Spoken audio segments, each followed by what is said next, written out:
Rocking star Yash ಅವರು ಆಪ್ಕೆ ಅದಾಲತ್ ಶೋನಲ್ಲಿ ನಟಿ ರಶ್ಮಿಕಾ ಮಂದಣ್ಣ ಕುರಿತ ಪ್ರಶ್ನೆಗೆ ಪ್ರತಿಕ್ರಿಯೆ ನೀಡಿದ್ದಾರೆ.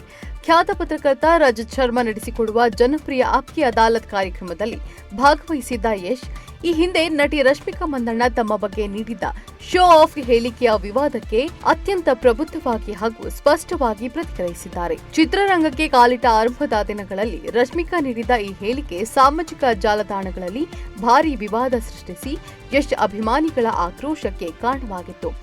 ಆದರೆ ಈ ಹಳೆಯ ಘಟನೆಯನ್ನ ಕೆದಕದೆ ಶಾಂತಚಿತ್ತದಿಂದ ಉತ್ತರಿಸಿದ ಯಶ್ ರಶ್ಮಿಕಾ ಪರ ನಿಂತು ಇಂತಹ ವಿವಾದಗಳಿಗೆ ಕಾರಣವಾಗುವ ಟಿವಿ ಕಾರ್ಯಕ್ರಮಗಳ ಸ್ವರೂಪಕ್ಕೆ ನೇರ ಟಾಂಗ್ ನೀಡಿದ್ದಾರೆ.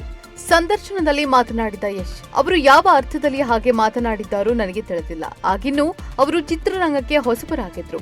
ಟಿವಿಯಲ್ಲಿ ಕೆಲವು ಬಕ್ವಾಸ್ ಕಾರ್ಯಕ್ರಮಗಳಿರುತ್ತವೆ.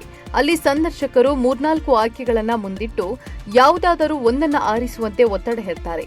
ಬಹುಶಃ ಆ ಸಂದರ್ಭದಲ್ಲಿ ಆಯ್ಕೆಗೆ ಆ ಹುಡುಗಿ ನಾನು ಸರಿ ಹೊಂದಬಹುದು ಎಂದು ಅಂದುಕೊಂಡಿರಬಹುದು ಎಂದಿದ್ದಾರೆ.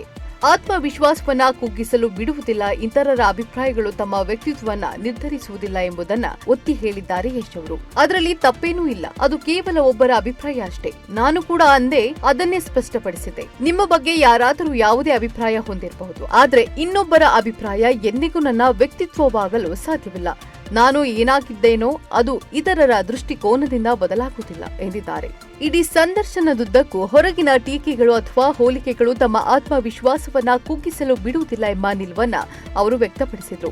2016ರ ಕಿರಿಕ್ ಪಾರ್ಟಿ ಮೂಲಕ ಬಂದ ರಶ್ಮಿಕಾ ಹಾಗೂ ಕೆಜಿಎಫ್ ಸರಣಿಯ ಮೂಲಕ ಜಾಗತಿಕ ಮಟ್ಟದಲ್ಲಿ ಬೆಳೆದ ಯಶ್ ಇಬ್ಬರು ಇಂದು ಪ್ಯಾನ್ ಇಂಡಿಯಾ ಮಟ್ಟದಲ್ಲಿ ಸದ್ದು ಮಾಡ್ತಾ ಇದ್ದಾರೆ.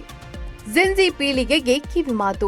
ಇದೇ ವೇಳೆ ಗೀತು ಮೋಹನ್ ದಾಸ್ ನಿರ್ದೇಶನದ ತಮ್ಮ ಮುಂಬರುವ ಬಹುನಿರೀಕ್ಷಿತ ಟಾಕ್ಸಿಕ್ ಚಿತ್ರದ ಮೇಲಿನ ಚರ್ಚೆಗಳ ಕುರಿತು ಮಾತನಾಡಿದ ನಟ, ಪ್ರೇಕ್ಷಕರಿಗೆ ತಮಗೆ ಬೇಕಾದದನ್ನ ಆಯ್ಕೆ ಮಾಡಿಕೊಳ್ಳುವ ಪೂರ್ಣ ಸ್ವಾತಂತ್ರ್ಯವಿದೆ ಎಂದರು.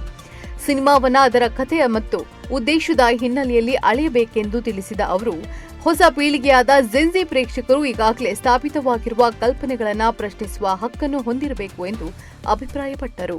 ಇಂಟ್ರೆಸ್ಟಿಂಗ್ ಮತ್ತು ಇನ್ಫಾರ್ಮೇಟಿವ್ ವಿಡಿಯೋಗಳನ್ನ ಮಿಸ್ ಮಾಡ್ಕೋಬೇಡಿ. ಈಗಲೇ ಸಬ್ಸ್ಕ್ರೈಬ್ ಮಾಡಿ.